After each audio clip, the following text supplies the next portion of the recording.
জুলাই গণহত্যায় পলাতকদের গ্রেপ্তারে চলতি সপ্তাহে red notice জারি। শেখ হাসিনার বিচারের সর্বোচ্চ অগ্রাধিকার।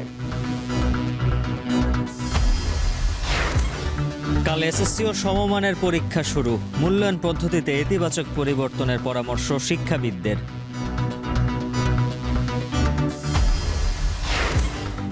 সুনামগঞ্জে সোনালী ধানে হাওরের কৃষকদের স্বপ্ন বুনন। এবার ঘরে উঠবে প্রায় ৪,৫০০ কোটি টাকার ধান। পরমাণু কর্মসূচিতে যুক্তরাষ্ট্রের সঙ্গে আলোচনায় রাজি ইরান। ওমানের মধ্যস্থতায় কথা হবে সরাসরি, দাবি ট্রাম্পের।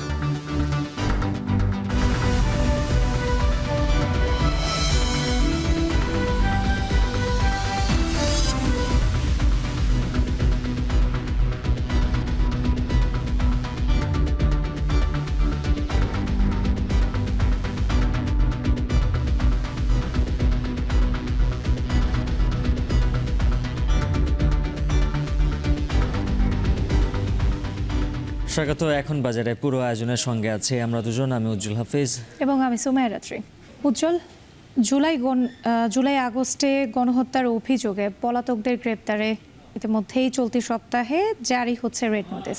শেখ হাসিনার বিচারককে সর্বোচ্চ অগ্রাধিকার দিয়ে আন্তর্জাতিক অপরাধ আদালতের প্রসিকিউশন টিম এবং চিফ প্রসিকিউটর জানিয়েছেন কোনো প্রকার বাধা আটকাতে পারবে না গণহত্যার বিচার। বাকিটা জানাচ্ছেন মশিউর রনিক। তরতাজা এভিডেন্স আছে, ভিডিও ফুটেজ আছে, অভিযোগ আছে, ছবি আছে, তারপরে জাতিসংঘের রিপোর্টে আছে। এরপরেও গোয়েবলসের পক্ষেও লজ্জা হবে যদি বলে যে এখানে কোনো শিশু মারা যায় না।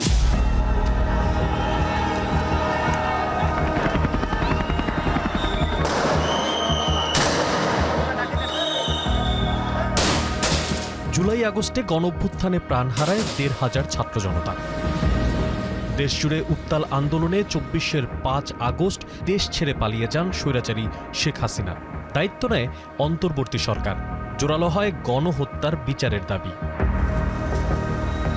অভ্যুত্থানের পেরিয়েছে ৮ মাস, কিন্তু এখনও জমা পড়েনি কোনো তদন্ত প্রতিবেদন। আন্তর্জাতিক অপরাধ ট্রাইব্যুনালের চিফ প্রসিকিউটরের কাছে প্রশ্ন ছিল, গণহত্যার বিচার করতে আর কতটা সময় প্রয়োজন? এখনও অভিযোগ আসছে, সেগুলোর তদন্ত হচ্ছে। আমরা যেটা বলতে পারি যে অন্তত ৪টা মামলার তদন্ত শেষ পর্যায়ে আছে। তদন্ত রিপোর্ট এই মাসে পাবো এবং এই মাসে অন্তত ১টা বা ২টা মামলার আনুষ্ঠানিক বিচারের জন্য যে ফর্মাল চার্জ দাখিল করা, সেই কাজটা এই মাসের মধ্যেই করা সম্ভব। আমরা কোনো টাইম লাইন বেঁধে দিচ্ছি না। এদিকে জ্যেষ্ঠ আইনজীবী জ্যোতির্ময় বড়ুয়া বলেন, আন্তর্জাতিক অপরাধ ট্রাইব্যুনালের প্রসিকিউটরদের কাজে কিছুটা ধীরগতি রয়েছে, তবে তা অভিজ্ঞতার কারণে। ৮ মাস হয়ে গেলেও এই আন্তর্জাতিক অপরাধ ট্রাইব্যুনাল কাজ শুরু করেছে আসলে আরও অনেক পরে। সেটার গঠন, প্রসিকিউটর নিয়োগ প্রত্যেকটাই কিন্তু একটু বিলম্বিতভাবে হয়েছে। যারা নিয়োগ পেয়েছেন তাদের অধিকাংশই হচ্ছে ডিফেন্সের লয়ার হিসেবে কাজ করেছেন ইতিপূর্বে। প্রসিকিউশনের কাজটা তো তাদেরও তো বোঝার ব্যাপার আছে।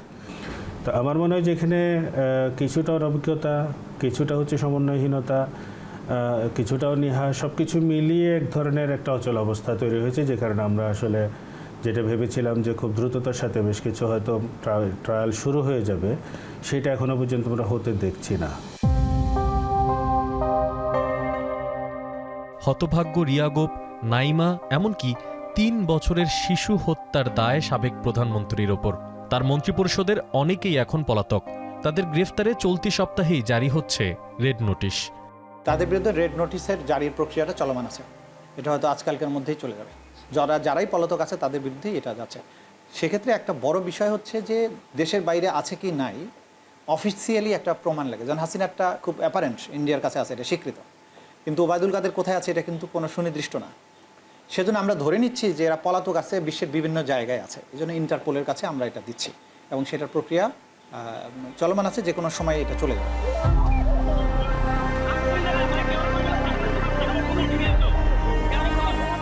১৫০০ ছাত্র জনতার মধ্যে গণহত্যার শিকার প্রায় ২০০ শিশু, যার দায় প্রধানত আওয়ামী লীগের শীর্ষ নেতাকর্মী ও আইন শৃঙ্খলা বাহিনীর।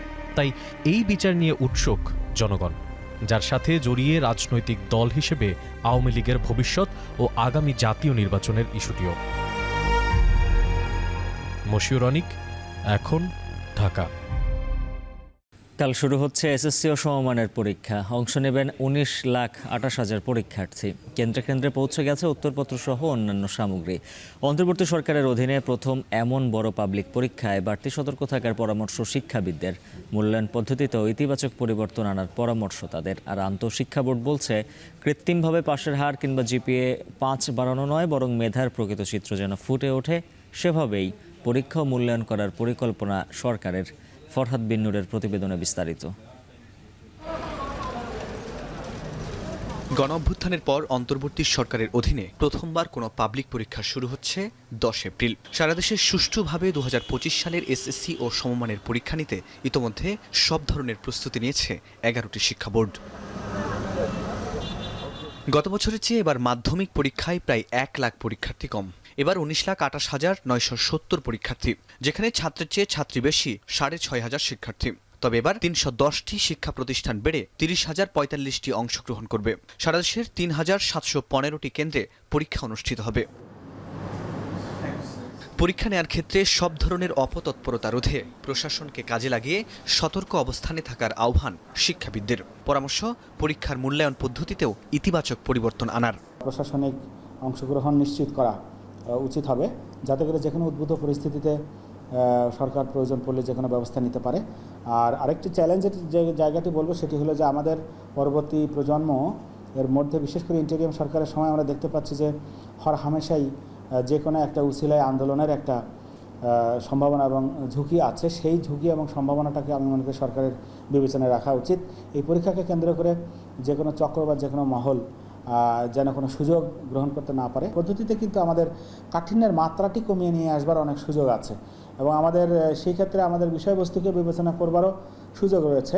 এদিকে আন্তঃশিক্ষা বোর্ড বলছে, কৃত্রিমভাবে পাশের হার কিংবা জিপিএ 5 বাড়ানো নয়, বরং মেধার প্রকৃত চিত্র ফুটে ওঠে, সেভাবেই পরীক্ষা ও মূল্যায়ন করার পরিকল্পনা অন্তর্বর্তী সরকারের। নানা চ্যালেঞ্জ থাকলেও সুষ্ঠুভাবে পরীক্ষা আয়োজনের সব ধরনের প্রস্তুতি সম্পন্ন করা হয়েছে। প্রশ্ন ফাঁস নিয়ে বিশেষ কোনো মহলের গুজব রোধে সতর্ক অবস্থানে আছে আইন শৃঙ্খলা বাহিনী। আমরা আসলে গ্রাউন্ড লেভেলটা কোথায় আছি, বেস লেভেলটা আমরা দেখতে চাই। এর জন্যই প্রয়োজন নকল মুক্ত পরীক্ষা। এটাই আমাদের চ্যালেঞ্জ এবং এই ব্যাপারে আমরা বদ্ধপরিকর। আইন শৃঙ্খলা রক্ষাকারী বাহিনী এবং আমাদের নিজস্ব যে মনিটরিং আছে বা বিভিন্ন বোর্ড, তাদের যে ভিজিলেন্স আছে, প্রত্যেকে অ্যালার্ট, এই গুজবের কারণে যেন কোনো কিছু না। জুলাই গণঅভ্যুত্থানে আহত শিক্ষার্থীদের অনেকেই এবার মাধ্যমিক পরীক্ষার্থী। বোর্ড বলছে, আহতদের মাত্রা অনুযায়ী তাদের পরীক্ষা নেওয়ার জন্য থাকবে বিশেষ ব্যবস্থা। আহতের মাত্রা অনুযায়ী যার যে ব্যবস্থা করা দরকার পরীক্ষা সেইভাবে করবেন। যদি পরীক্ষা রুমে দিতে সক্ষম হয় তাহলে দিবেন, যদি সক্ষম না হয় সে অনুযায়ী ওনাদের ব্যবস্থা করতে বলা আছে। এবার পূর্ণ নম্বর ও পূর্ণ সময়ে পরীক্ষা অনুষ্ঠিত হবে। এছাড়া 13 মে পর্যন্ত সব ধরনের কোচিং সেন্টার বন্ধ রাখার নির্দেশনা দিয়েছে বোর্ড। ফরহাদ বিন নূর, এখন, ঢাকা। এবার ঈদের ছুটি কাটিয়ে কর্মস্থলে ফেরার খবর। ঈদের দীর্ঘ ছুটি কাটিয়ে আজও ঢাকা, টাঙ্গাইল, সিরাজগঞ্জ মহাসড়ক হয়ে কর্মস্থলে ফিরছেন উত্তরাঞ্চলের মানুষ। মহাসড়কের বিভিন্ন মোড় ও বাসস্ট্যান্ডে ঢাকায় ফেরা মানুষের ভিড় রয়েছে। এ নিয়ে আরও জানাতে সিরাজগঞ্জের কট্টার মোড় থেকে যুক্ত হচ্ছেন রিফাত রহমান। রিফাত, ঢাকায় ফিরতে যাত্রীদের কোনো দুর্ভোগ পোহাতে হচ্ছে কিনা জানাবেন, এবং একই সাথে জানতে চাই বাড়তি ভাড়ার কোনো অভিযোগ রয়েছে কিনা।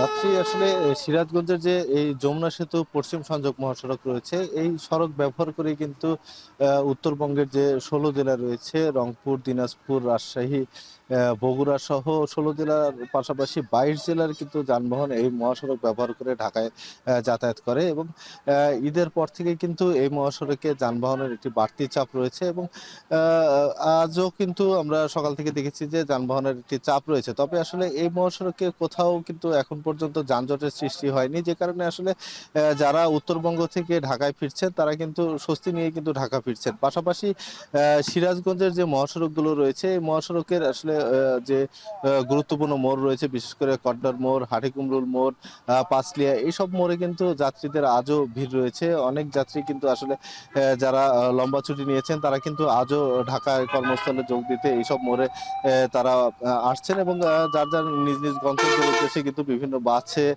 পাশাপাশি যেগুলো খোলা ট্রাক রয়েছে, খোলা ট্রাকেও করে কিন্তু অনেক মানুষকে আমরা ঢাকার দিকে যেতে দেখেছি।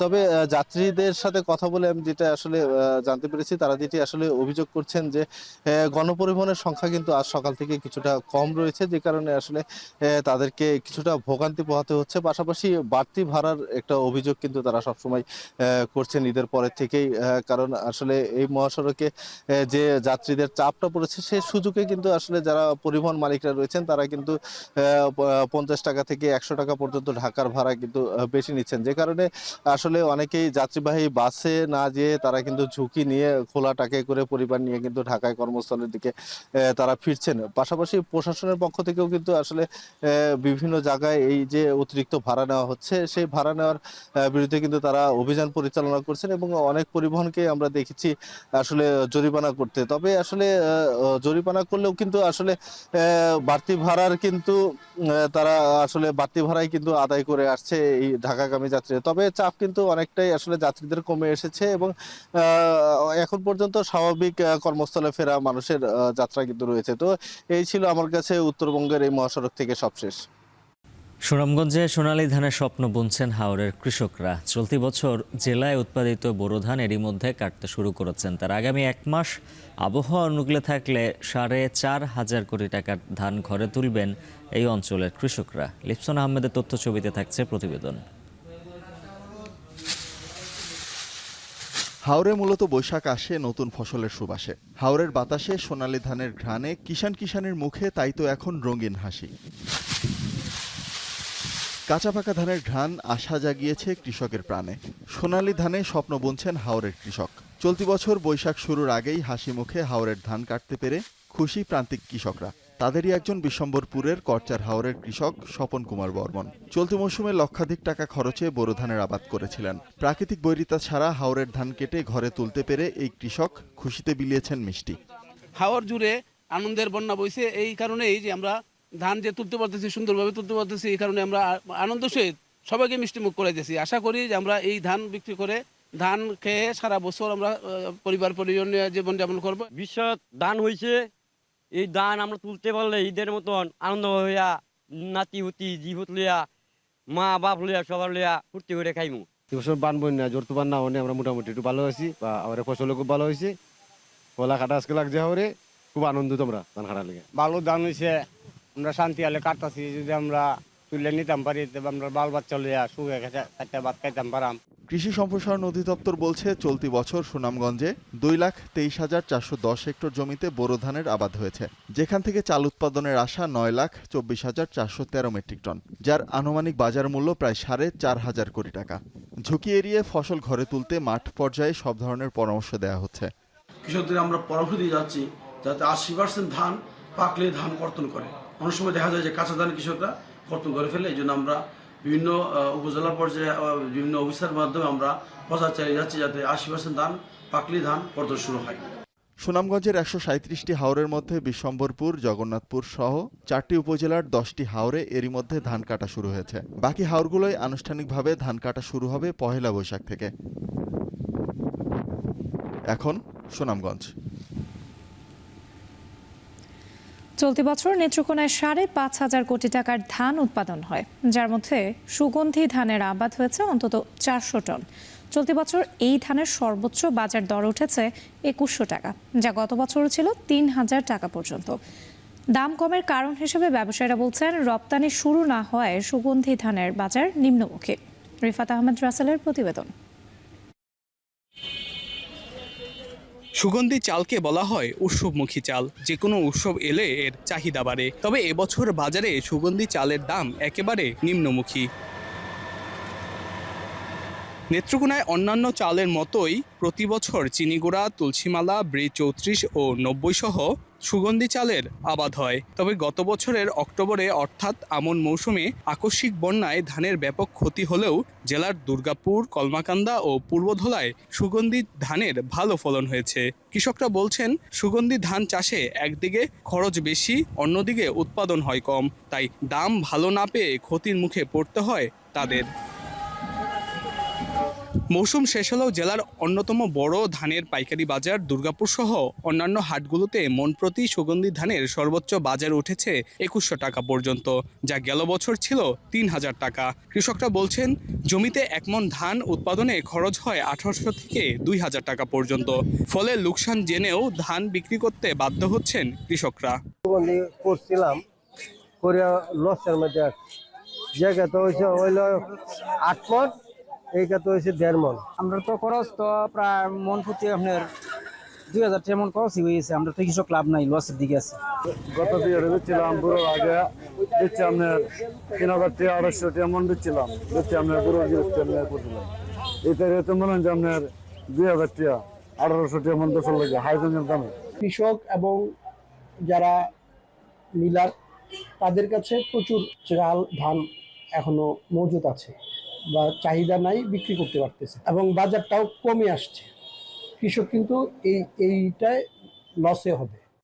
ব্যবসায়ীরা বলছেন সুগন্ধি ধানের বাজারের নিয়ন্ত্রণ হয় বিভিন্ন কোম্পানির উপর। কোম্পানিগুলো বর্তমানে ধান সংগ্রহ বন্ধ রাখায় কমেছে দাম। এছাড়া জেলার বেশিরভাগ মিলে উৎপাদন বন্ধ রয়েছে সুগন্ধি ধানের। এই চাল দ্রুত রপ্তানি শুরু না হলে দাম আরও কমবে বলে মনে করছেন ব্যবসায়িক নেতারা। মূল কারণটা হইতেছে আগে চাউলটা বাইরে যাইত, এখন ইদানিং এটা বন্ধ আছে। কৃষক ব্যাপক ক্ষতিগ্রস্ত এই ধান নিয়ে এবং ব্যবসায়ী আমরা যারা আছে আমরাও ক্ষতিগ্রস্ত। এটা তো রপ্তানিমুখী চাউল রপ্তানি হইতেছে না, বিধায় কৃষকরা ন্যায্য মূল্য পাইতেছে না। কারণ অন্য বছর যে আমরা ধানগুলা সাপ্লাই দিতাম, কোম্পানিগুলা নিত, সেই কোম্পানিগুলো এখন রপ্তানিটা মানে আমাদেরকে বন্ধ করে দিচ্ছে। যে আমদানি হয় এটা দেশেই থাকে, মূলত এটার চাহিদা হয়। যদি রপ্তানি হয় দেশের বাইরে যায় তাইলে এটা আমরাও বেনিফিট পাই, কৃষকরাও বেনিফিট। এদিকে জেলায় গেল আমন মৌসুমে অভ্যন্তরীণ আমন সংগ্রহ অভিযান ২০২৪-২৫ শেষ হলেও সরকারি গোদামে ধান এসেছে অর্ধেক। সিদ্ধ কিংবা আতপ কোনো চালই লক্ষ্য পূরণ করতে পারেনি সরকারি খাদ্য গোদামগুলো। যদিও এ ব্যাপারে ক্যামেরার সামনে কথা বলতে রাজি হয়নি জেলা খাদ্য নিয়ন্ত্রক। ব্যবসায়ীদের তথ্য মতে জেলায় আমন মৌসুমে অন্তত ৪০০ টন সুগন্ধি ধানের আবাদ হয়। প্রতিমন ২০০০ টাকা হলেও এক মৌসুমেই এর বাজার প্রায় ২১০ কোটি টাকা। রিফাত আহমেদ রাসেল, এখন নেত্রকোনা। কোনোভাবেই চা শিল্পে আর এগোতে পারছে না বাংলাদেশ। উৎপাদন খরচ বেড়ে যাওয়ায় বন্ধ চা বাগানের সংখ্যা দিন দিন বেড়েই চলছে। ফলে পুরো শিল্প এই মুহূর্তে সংকটময় এক সময়ের মধ্য দিয়ে যাচ্ছে। তবে এই সংকট থেকে বের হয়ে শিল্পের ভিত মজবুত করতে রপ্তানি আয় বৃদ্ধি সহ নানা পদক্ষেপ নেয়ার কথা জানিয়েছে চা বোর্ড। গুলজার আহমেদের প্রতিবেদন, ছবি তুলেছেন সেলিম মিয়া। দেশের উত্তর পূর্বাঞ্চলে বিস্তীর্ণ সুরমা উপত্যকায় চা শিল্প একটি প্রতিষ্ঠিত খাত হলেও এখন তার জৌলুস হারাচ্ছে দিন দিন। উৎপাদন কমে যাওয়া, খরচ বৃদ্ধি পাওয়া সহ মাঝে মধ্যে শ্রমিক অসন্তোষে এখন বিপর্যস্ত এই শিল্পটি। ১০ বছর সময়ের ব্যবধানে চা শিল্পের গড় উৎপাদন ২২% বাড়লেও লোকসানের বৃত্ত থেকে কোনোভাবেই বের হতে পারছে না বাগানগুলো। ফলে আশঙ্কাজনক হারে একের পর এক বন্ধ হচ্ছে বাগান। আফজাল রশিদ চৌধুরী পারিবারিকভাবেই চায়ের সাথে বেড়ে ওঠা তার। সুদীর্ঘ অভিজ্ঞতায় বর্তমানে চায়ের হালচাল নিয়ে আলাপকালে বলছিলেন অতীত হয়েছে সুদিন, নানামুখী সংকটে বিপর্যস্ত চা বাগানগুলো। প্রতি কেজিতে প্রায় ৪০-৪৫ টাকা করে সবাই লস দিতেছে। এখন চায়ের বিক্রয় মূল্যটা যদি বাড়ানো না যায় তাইলে ভবিষ্যতে চায়ের জন্য এটা একটা মারাত্মক হুমকি হয়ে দাঁড়াবে। সাম্প্রতিক সময়ে চা শিল্পের প্রকৃত অবস্থা শোচনীয়। সংশ্লিষ্টরা বলছেন উৎপাদন খরচ বেড়ে যাওয়া আর ভঙ্গুর বাজার ব্যবস্থার কারণেই এ শিল্প এখন অনেকটা হুমকির মুখে। মত দিলেন চায়ের দাম বৃদ্ধি সহ পণ্যটিকে রপ্তানিমুখী করার। প্রতি বছরে অনেক চা আনসোল্ড থাকে, তাহলে আমি এত চা ম্যানুফ্যাকচার করলাম, এত প্রোডাকশন করলাম, আমার চা যে থেকে গেল, তো এই চাটা কি হচ্ছে? এই চাটা পরের বছর কিন্তু মার্কেটে ঘুরে ফিরে আসছে। সো এইটা কিন্তু তখন এই যে একটা আনসোল্ড চা থাকতেছে, এটা থেকে একটা ব্যাকলগ ক্রিয়েট হচ্ছে, ডিমান্ডটা কমে যাচ্ছে। আমাদের চা শিল্পকে এই মুহূর্তে টিকিয়ে রাখতে হলে আমাদের এক্সপোর্টিং কান্ট্রিগুলোকে আমাদের গভর্নমেন্টের পক্ষ থেকে সিলেক্ট করতে হবে এবং সেখানে স্পেশাল টিম পাঠাতে হবে যে কিভাবে আমরা আমাদের চাটা এক্সপোর্ট করা যায়। কয়েক বছরের ক্রমাগত আর্থিক ক্ষতির কারণে বিনিয়োগে নেতিবাচক প্রভাব আর গুণগত মান বৃদ্ধি না পাওয়াই এই অঞ্চলের চা শিল্প বিকাশের অন্যতম প্রতিবন্ধকতা বলে মন্তব্য চা বোর্ডের চেয়ারম্যানের। তবে আশ্বাস দিলেন চা শিল্পের অতীত ফিরিয়ে আনার জন্য গবেষণা বাড়ানোর পাশাপাশি প্রযুক্তিগত উন্নয়নের। লেবার দিয়ে হাতে হাতে পাতা তুলবে এবং চা বানাবে, ওই কালচার থেকে স্লো অ্যান্ড গ্র্যাজুয়ালি এটাকে আরেকটু মডার্নাইজ করে টাচ অফ মডার্নাইজেশন এবং টেকনোলজি এই দুটোকে আমাদেরকে ইনভলভ করতে হবে। এখন যেহেতু ওয়েদার চেঞ্জ হচ্ছে, এই ক্লাইমেট চেঞ্জের সাথে সাথে আমরা কিন্তু নিজেদেরকে ইরিগেশন বা অন্যান্য ফ্যাসিলিটিসগুলো ক্রিয়েট করে আমাদেরকে এই ওয়েদার চেঞ্জের ইম্প্যাক্টটা যেন চা সেক্টরে না পড়ে এটা আমাদেরকে কেয়ার করতে হবে। ঐতিহ্যগতভাবেই সিলেট একটি চা উৎপাদনকারী অঞ্চল, যেখান থেকে বাংলাদেশের বাণিজ্যিক চাষের শুরু। চা বোর্ডের তথ্য মতে দেশের উৎপাদিত চায়ের ৮২% সিলেট অঞ্চল থেকে উৎপাদিত হয়। বাংলাদেশের উৎপাদনশীল শিল্পের খাতায় চা এখনও একটি অর্থকরী ফসল, কিন্তু ২০১৮ সালের পর থেকে এই শিল্পের সব সূচকেই পিছিয়ে রয়েছে বাংলাদেশ। সেই চা শিল্পকে নতুন করে উজ্জীবিত করতে চা বাগান মালিক, শ্রমিক সহ সংশ্লিষ্ট সবাইকে নিয়েই কাজ করতে চায় বাংলাদেশ চা বোর্ড। গুলজার আহমেদ, এখন সিলেট। নির্মাণের এক যুগেও চালু হয়নি ঢাকার ধামরাইয়ের অর্থোপেডিক্স হাসপাতাল ট্রমা সেন্টার। সড়ক দুর্ঘটনায় আহত রোগীদের তাৎক্ষণিক সেবার কথা মাথায় রেখে নির্মাণ করা হয় হাসপাতালটি। তবে দীর্ঘদিনেও হাসপাতালটি চালু না হয় হতাশ স্থানীয় বাসিন্দারা। সহকর্মী হুমায়ুন কবিরের প্রতিবেদন। ঢাকা আরিচা মহাসড়ক দিনরাত সমানে চলে দেশের দক্ষিণ পশ্চিমাঞ্চলের জেলাগুলোর যানবাহন। ব্যস্ততম এই সড়কে প্রায়ই ঘটে দুর্ঘটনা, ঘটে প্রাণহানিও। আহতদের মধ্যে পঙ্গুত্ব বরণ করতে হয় অনেককে। দুর্ঘটনার পর তাৎক্ষণিক এসব রোগীদের দ্রুত চিকিৎসা দেওয়ার জন্য এক যুগ আগে ঢাকার ধামরাই স্বাস্থ্য কমপ্লেক্স চত্বরে নির্মাণ করা হয় ২০ শয্যার অর্থোপেডিক্স হাসপাতাল ট্রমা সেন্টার। তবে জনবল নিয়োগ জটিলতায় এখনও চালু করা সম্ভব হয়নি হাসপাতালটি। ফলে বাধ্য হয়ে চিকিৎসার জন্য ঢাকায় যেতে হয় স্থানীয়দের। এতে ভোগান্তির শিকার হন রোগীরা। দ্রুত এটি চালু করার দাবি স্থানীয় বাসিন্দা ও সচেতন মহলের। বর্তমানে ধামরাই সাভারবাসীর জন্য আমাদের এই ট্রমা সেন্টারটা অতীব খুব গুরুত্বপূর্ণ একটা বিষয়। ট্রমা সেন্টারটা ধামরাইয়ের সরকারি ১২-১৩ বছর যাবত বন্ধ আছে। এটা আমরা খুলে দেওয়ার জন্য জোর দাবি জানাচ্ছি। উপজেলা স্বাস্থ্য কমপ্লেক্সের যে ট্রমা সেন্টারটি রয়েছে, এটা যদি দ্রুত চালু করা হয় তাহলে কিন্তু ধামরাইবাসী সহ আশপাশের এলাকার মানুষজন কিন্তু দ্রুত সেবা পেলে সুস্থ হবেন এবং পঙ্গুর হাত থেকে অন্তত বাঁচবে। এদিকে ট্রমা সেন্টার চালুর বিষয়ে ঊর্ধ্বতন কর্মকর্তাদের সঙ্গে যোগাযোগ করা হচ্ছে বলে জানান উপজেলা স্বাস্থ্য ও পরিবার পরিকল্পনা কর্মকর্তা। আমাদের ঊর্ধ্বতন কর্তৃপক্ষকে চিঠি দিয়েছি, জনপ্রশাসন মন্ত্রণালয় থেকেও চিঠি দেওয়া হয়েছে এবং ওনারা এই ট্রমা সেন্টার চালুর ব্যাপারে আমাদেরকে সর্বত্র সহযোগিতা করবেন। চলতি অর্থ বছরে এটার জন্য তারা বাজেট বরাদ্দ করে সিভিল কাজগুলো তারা করবেন এবং আমরা আশা করি খুব দ্রুতই এটা চালু হবে। ট্রমা সেন্টারটি চালু হলে ধামরাই সহ আশপাশের কয়েকটি উপজেলার মানুষ অল্প খরচে দ্রুত চিকিৎসা সেবা নিতে পারবেন বলে আশা স্থানীয়দের। হুমায়ুন কবির, এখন ধামরাই। নরসিংদী বিসিকের পুরাতন নগরীকে সম্প্রসারণ করতে ব্যয় করা হয় প্রায় ৯০ কোটি টাকা। তৈরি হয়েছে ১৬৮টি প্লট, কিন্তু এরপরও শিল্পনগরীতে নেই কোনো কার্যকর শিল্প কার্যক্রম। ব্যবসায়ীদের অভিযোগ, লুটপাট আর স্বজনপ্রীতির কারণে থমকে আছে উন্নয়ন। নানা অব্যবস্থাপনায় প্রশ্নের মুখে বিসিক সম্প্রসারণ প্রকল্প। কাউসার আহমেদের ছবিতে আরও জানাচ্ছেন রাকিবুল ইসলাম। ২০২৩ সালের ৭ অক্টোবর উদ্বোধন হয় নরসিংদী বিসিকের এই সম্প্রসারিত অংশের। উদ্বোধনের ১ বছরেরও বেশি সময় পেরিয়ে গেলেও এখানে নেই চোখে পড়ার মতো কোনো কর্মতৎপরতা, গড়ে ওঠেনি কোনো শিল্প প্রতিষ্ঠান। কিন্তু কেন? ১৯৮৬ সালে নরসিংদীর শিবপুরে গড়ে ওঠে বিসিক শিল্পনগরী। নানা সীমাবদ্ধতায় সেটি কার্যকর না হওয়ায় ২০১৫ সালে সৈয়দনগরে গড়ে তোলা হয় বিসিকের সম্প্রসারিত অংশ। প্রায় ৮৮ কোটি টাকা ব্যয়ে গড়ে তোলা এই শিল্পনগরীতে বরাদ্দ দেয়া হয় ১৬৮টি প্লট। ২০২৩ সালের অক্টোবরে উদ্বোধন হলেও ১.৫ বছর পেরিয়ে গিয়ে এখনও গড়ে ওঠেনি কোনো শিল্প প্রতিষ্ঠান। কেবল ২টি শেড ও একটি ব্যক্তিগত বসতবাড়ি দেখা যায় পুরো শিল্পনগরীতে। বিসিক শিল্পনগরীতে যে ১৬০টার অধিক প্লট বরাদ্দ দেওয়া হয়েছে এবং তার কার্যক্রম যে পর্যায়ে চলছে তাতে আমরা ব্যবসায়ী মহল হতাশাগ্রস্ত। আমাদের যে প্রত্যাশা ছিল সেই প্রত্যাশা এবং লক্ষ্যমাত্রা কিছুতেই পূরণ হচ্ছে না। আমরা আশা করি অচিরেই এই সমস্যার সমাধান হবে এবং শিল্পনগরীর আদলে ফিরে আসবে। বিগত সরকারের ভ্রান্ত নীতির কারণে আসলে এখানে যাদেরকে স্বজনপ্রীতি করে প্লট দেওয়া হয়েছে, মনে করা হয়েছিল যে তারা শিল্প গড়ে তুলবেন। আসলে তো তারা শিল্প গড়ে তোলার জন্য এই প্লটগুলি নেন নাই, তারা আর্থিকভাবে বেনিফিটেড হওয়ার জন্য তারা আসলে এই প্লটগুলি নিয়েছে। আগামী দিনে যারা রিয়েল ব্যবসায়ী রয়েছেন তাদেরকে খুঁজে বের করে আমি মনে করি এই প্লটগুলি আবার পুনঃবরাদ্দ করা উচিত। একটা প্লট যারা নিয়েছে তারা নিয়মিত একটা কিস্তি দিতে হয়। যদি 2টা কিস্তির অধিক তারা খেলাপি হয় তাহলে ওই প্লটটা বরাদ্দটা বাতিল হয়ে যায়। আর এখানে আপনাকে প্লটটা দিচ্ছে, আপনি একটা শিল্প প্রতিষ্ঠান করবেন, গভর্নমেন্ট এটাকে ইনসেনটিভ দেয়। সম্প্রসারিত অঞ্চলের 1.5 শতাধিক প্লটের বরাদ্দ কারা পেয়েছেন সে বিষয়ে বিসিকের পক্ষ থেকে কোনো সুনির্দিষ্ট তথ্য পাওয়া যায়নি। তবে জেলা প্রশাসন জানায় বরাদ্দ নিয়েও যারা শিল্প স্থাপন করেনি তাদের দেয়া হয়েছে নোটিশ। আচ্ছা, এটা তো এই যে পাবলিক করার কথা, আপনারা এটারে হাইড করে রাখতেছেন, কতজন এই কারা এটা পাইলো, এটা তো পাবলিক হওয়ার কথা না। এটা তো আমাদের 40টা ডিপার্টমেন্ট হিসেবে আলাদা ফাইল থাকে, আমাদের ফাইল থেকে করতে হবে।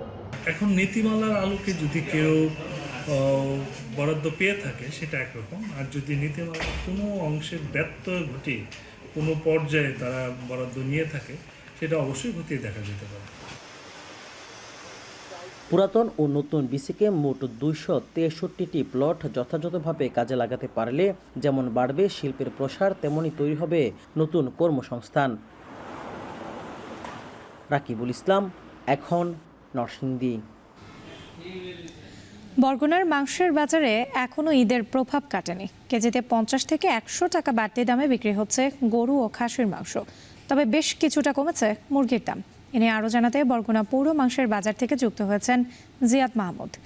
জিয়াদ, এখনও বাড়তি দামে গরু ও খাসির মাংস বিক্রির কারণ কি? বিক্রেতাদের সঙ্গে আপনার কথা হয়েছে কিনা, তারা আসলে এই বিষয়ে কি বলছেন? এবং একই সাথে জানতে চাই মুরগির দাম কেজিতে কত টাকা কমেছে?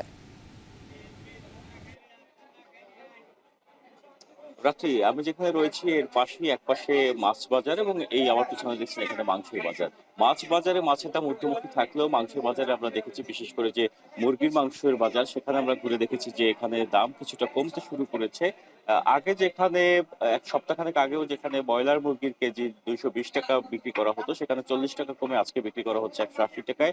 লেয়ার মুরগির দাম 20 টাকা কমে 350 টাকা থেকে 330 টাকায় বিক্রি করা হচ্ছে। সোনালী মুরগির দামও কমেছে, সোনালী মুরগি 20 টাকা কমে 280 টাকায় বিক্রি করা হচ্ছে, আগে 300 টাকায় বিক্রি করা হচ্ছিল।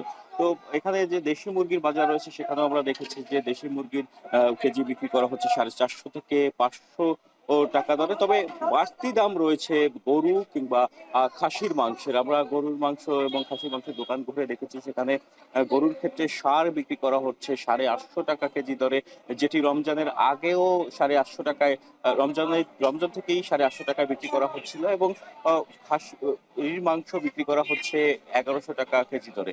তবে গরুর ক্ষেত্রে গাভী বিক্রি করা হচ্ছে 750 থেকে 800 টাকা কেজি দরে এবং বকরি বিক্রি করা হচ্ছে 1000 টাকা কেজি দরে। এখানকার যারা ব্যবসায়ী রয়েছে তাদের সাথে কথা হয়েছে, তারা বলছে যে সরবরাহের উপর দাম বাড়া কমা নির্ভর করছে এবং এখন বর্তমানে সরবরাহ কিছুটা কম রয়েছে, এই কারণে দাম বাড়তি। তবে এখানে যে ক্রেতারা রয়েছেন তারা কিন্তু কিছুটা অস্বস্তি বোধ করছেন গরুর মাংস কিংবা খাসির মাংসের দোকানে এসে। তারা বলছেন যে এরা সিন্ডিকেট করে এখানে দাম বাড়িয়েছেন। হাটের সাথে মিল রেখে বর্তমানে যেসব হাটে গরু বিক্রি করা হয় সেই গরুর হাটের সাথে দামের সাথে মিল রেখে এই মাংসের দোকানগুলিতে যাতে মাংস বিক্রি করা হয় সেই দাবিও কিন্তু এখানকার ক্রেতারা জানিয়েছেন। এবং ক্রেতারা বলছেন যে এখানে প্রশাসনের নির্দেশনা অনুযায়ী কিংবা প্রাণী সম্পদ অধিদপ্তরের যে নির্দেশনা রয়েছে সেই অনুযায়ী যাতে মাংস বিক্রি করা হয়, সেজন্য প্রশাসনের, জেলা প্রশাসনের কিংবা ভোক্তা অধিকারের তারা মনিটরিং বাড়ানোর কথাও বলছেন। তো আমরা ঘুরে দেখেছি যেটা একই সাথে মাছের দামও যেমন বাড়তি রয়েছে, তেমনি গরু কিংবা খাসির মাংস কিনতে হলেও কিন্তু ক্রেতাকে বাড়তি টাকা গুনতে হচ্ছে। এখানে যে ক্রেতারা রয়েছেন তারা দেখেছি যে বিশেষ করে নিম্ন আয়ের মানুষ রয়েছেন তারা ব্রয়লার কিংবা লেয়ার মুরগিতে সন্তুষ্ট থাকতে হচ্ছে তাদের মাংসের চাহিদা পূরণ করতে গেলে। এবং এখানে যে আপনাকে জানিয়ে রাখি যে সামনে পয়লা বৈশাখ উপলক্ষে যে মাংসের যে চাহিদা আরো বাড়বে ক্রেতাদের মধ্যে, সেই চাহিদা বাড়ার ক্ষেত্রে তখন কিন্তু ক্রেতারা আরো বেশি মাংস কিন্তু উদ্বুদ্ধ হবেন। সেক্ষেত্রে ক্রেতারা জানিয়েছেন যে রাতে এই সময়ে মাংসের দাম সাধারণ ক্রেতাদের নাগালের মধ্যে রাখা হয়, সেজন্য প্রশাসনের মনিটরিং যাতে আরো জোরদার করা হয় সেটা তারা জানিয়েছে। তো এই ছিল বরগুনার মাংস বাজার থেকে আমার কাছে সবশেষ। বরগুনার মাংসের বাজার থেকে যুক্ত ছিলেন জিয়াদ মাহমুদ। পরমাণু কর্মসূচি নিয়ে যুক্তরাষ্ট্রের সঙ্গে আলোচনায় সম্মতি দিয়েছে ইরান। ওমানের মধ্যস্থতায় আগামী শনিবার সরাসরি আলোচনা হতে যাচ্ছে বলে জানিয়েছেন মার্কিন প্রেসিডেন্ট ডোনাল্ড ট্রাম্প। তবে ইরানের পররাষ্ট্রমন্ত্রী বলছেন আলোচনা হবে পরোক্ষ। এদিকে যুক্তরাষ্ট্র হামলা চালালে ইরানকে সামরিক সহায়তা দিতে রাশিয়া বাধ্য নয় বলে জানিয়েছেন দেশটির উপপররাষ্ট্রমন্ত্রী। নাফি আরমান মননের প্রতিবেদনে দেখুন বিস্তারিত। চিঠি চালাচালি থেকে হুমকি, অবশেষে সম্মতি। পরমাণু কর্মসূচি নিয়ে যুক্তরাষ্ট্রের সঙ্গে উচ্চ পর্যায়ের আলোচনায় সম্মত ইরান। মঙ্গলবার দেশটির পররাষ্ট্রমন্ত্রী আব্বাস আরাকচি নিশ্চিত করেছেন এমন তথ্য। সামাজিক যোগাযোগ মাধ্যমে এক পোস্টে আরাকচি জানান, আগামী শনিবার ওমানের মধ্যস্থতায় হবে এই আলোচনা। যুক্তরাষ্ট্রের প্রতিনিধি দলে উপস্থিত থাকবেন মধ্যপ্রাচ্য বিষয়ক বিশেষ দূত স্টিভ উইটকফ। তবে আলোচনা পরোক্ষ হবে বলে দাবি করছেন তিনি। সুযোগটিকে পরীক্ষা হিসেবে দেখতে চায় ইরান। مذاکرات همونطور که اعلام شد و من هم دیشب طی توییتی اعلام کردم روز شنبه برگزار خواهد شد در عمان. مذاکرات غیر مستقیم خواهد بود. ما যদিও এর কয়েক ঘন্টা আগে নেতানিয়াহুর সঙ্গে বৈঠকে ট্রাম্প জানান ইরানের সঙ্গে সরাসরি আলোচনা শুরু করেছে যুক্তরাষ্ট্র, যার পরবর্তী ধাপ অনুষ্ঠিত হবে শনিবার। এ সময় তিনি বলেন, চুক্তিতে রাজি না হলে তেহরানের জন্য দুর্দিন নেমে আসবে। গেল মাসে ইরানের সর্বোচ্চ ধর্মীয় নেতাকে পাঠানোর চিঠিতে পরমাণু কর্মসূচি নিয়ে আলোচনায় সম্মত হতে চাপ দেন মার্কিন প্রেসিডেন্ট। অন্যথায় ইরানে বোমাবর্ষণের হুমকি দেন তিনি। যুক্তরাষ্ট্রের সঙ্গে আলোচনার প্রসঙ্গে ইরানিদের মধ্যে পাওয়া গেছে মিশ্র প্রতিক্রিয়া। فقط جهت اینکه از بعد جهانی به دنیا ثابت بشه که ما اهل مذاکره هستیم، اوضاع اقتصادی که مردم در پیش دارن به نظر من اگه بشه بهتره.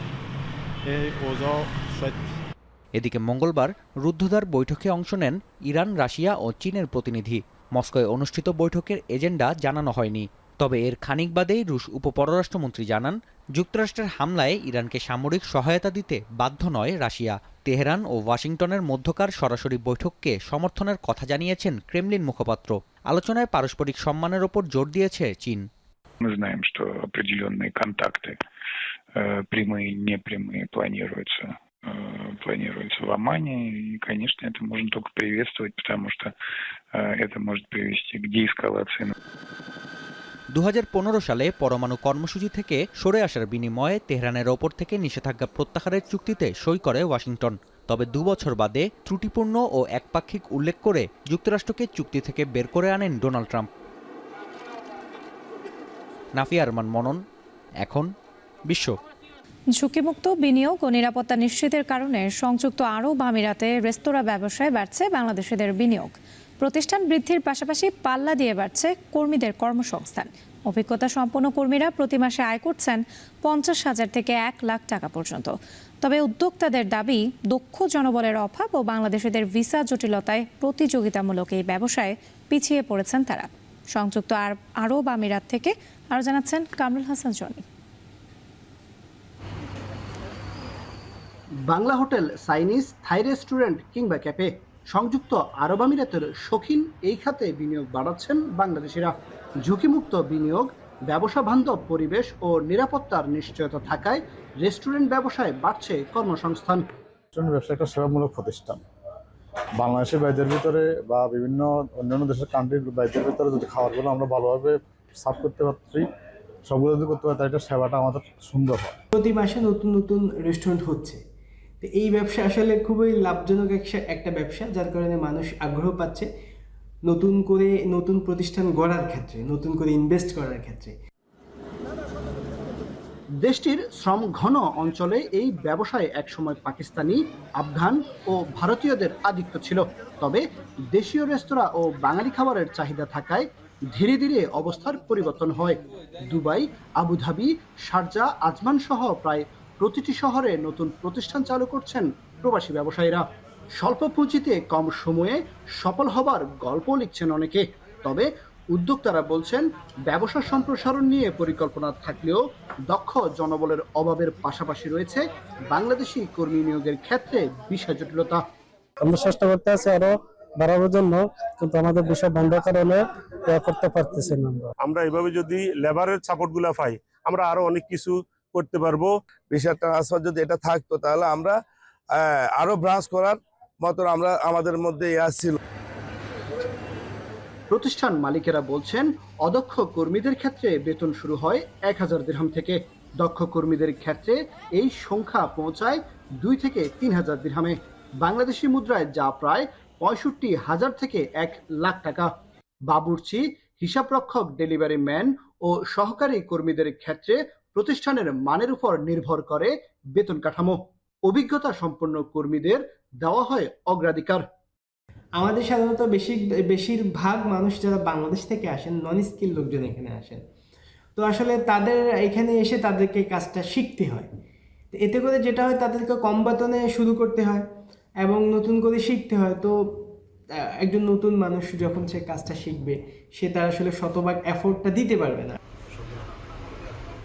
শৌখিন ও প্রতিযোগিতামূলক এই ব্যবসায় টিকে থাকতে সঠিক পথে বিনিয়োগ ও অভিজ্ঞতা সম্পন্ন কর্মীর বিকল্প দেখছেন না উদ্যোক্তারা।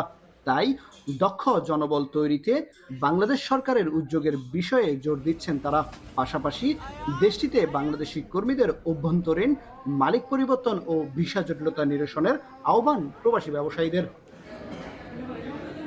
কামরুল হাসান, জনি, এখন সংযুক্ত আরব আমিরাত। ইতালি সফরে আনন্দঘন সময় কাটাচ্ছেন ব্রিটেনের রাজা তৃতীয় চার্লস এবং রানী ক্যামিলা। 4 দিনের সফরের প্রথম দিনে রোমের প্রাচীন স্মৃতিস্তম্ভগুলো পরিদর্শন করেন তারা। বুধবার ইতালিতেই পালন করবেন 20তম বিবাহবার্ষিকী। ইতালি থেকে আরও জানাচ্ছেন মনিরুজ্জামান মনির।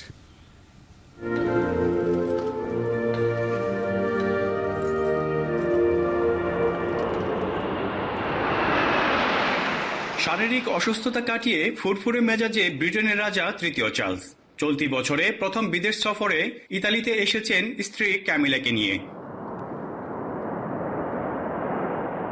ইতালি সফরের প্রথম দিনেই কুইরিনাল প্রাসাদের রাজা রানীকে অভ্যর্থনা জানান ইতালির রাষ্ট্রপতি। লাল গালিচার পাশাপাশি রোমের আকাশে বিমান দিয়ে জানানো হয় সংবর্ধনা। 4 দিনের সফরের প্রথম দিনে রোমের প্রাচীন স্মৃতিস্তম্ভগুলো ঘুরে দেখেন রাজা রানী। এ সময় দর্শনার্থীদেরও সঙ্গে কথা বলেন তারা।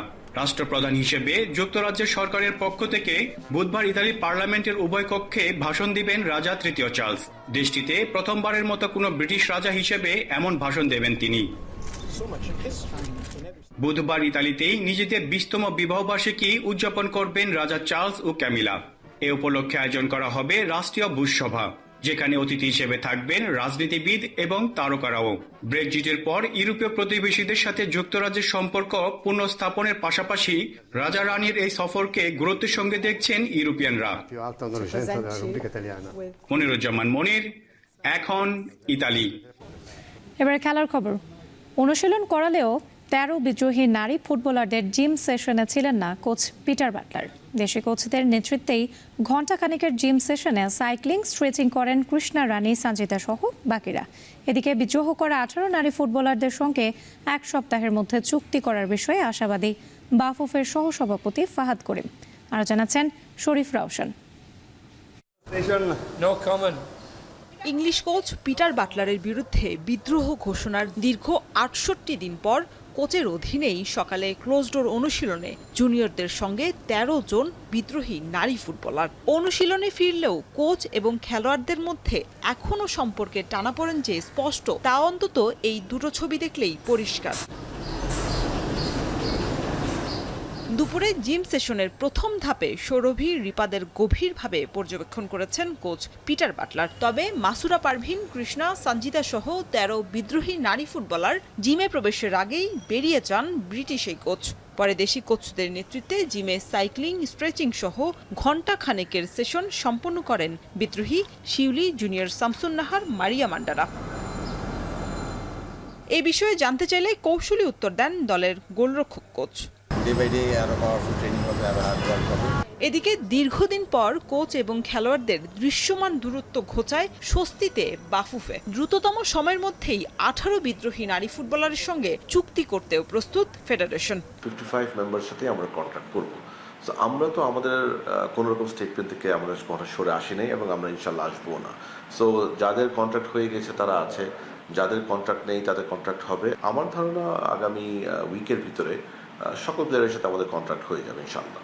অন্যদিকে সাবিনা, ঋতুপর্ণাদের পর এবার ভুটান লিগে খেলার জন্য ডাক পেয়েছেন কৃষ্ণা রানী, সঞ্জিতা সহ আরও 4 নারী ফুটবলার। শরীফ রওশন, এখন, ঢাকা। শেষ করছি এখন বাজার। তার আগে শিরোনামগুলো জানিয়ে দিচ্ছে আরও একবার। জুলাই গণহত্যায় পলাতকদের গ্রেপ্তারে চলতি সপ্তাহে রেড নোটিশ জারি, শেখ হাসিনার বিচারের সর্বোচ্চ অগ্রাধিকার।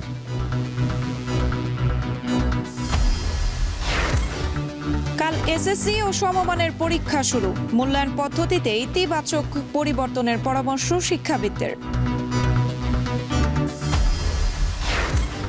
সুনামগঞ্জে সোনালী ধানে হাওরে কৃষকদের স্বপ্ন বুনন, এবার ঘরে উঠবে প্রায় 4,500 কোটি টাকার ধান।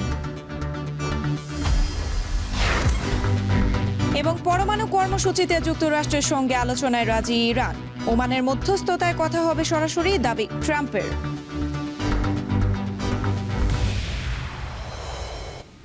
এই ছিল এখন বাজারের আয়োজনে। এখন টেলিভিশন ওয়েবসাইটে দেখতে ভিজিট করুন www.ekon.tv। ফেসবুকে দেখুন facebook.com/tv.ekon, আর সরাসরি ইউটিউবে দেখতে ভিজিট করুন youtube.com/c/ekontv।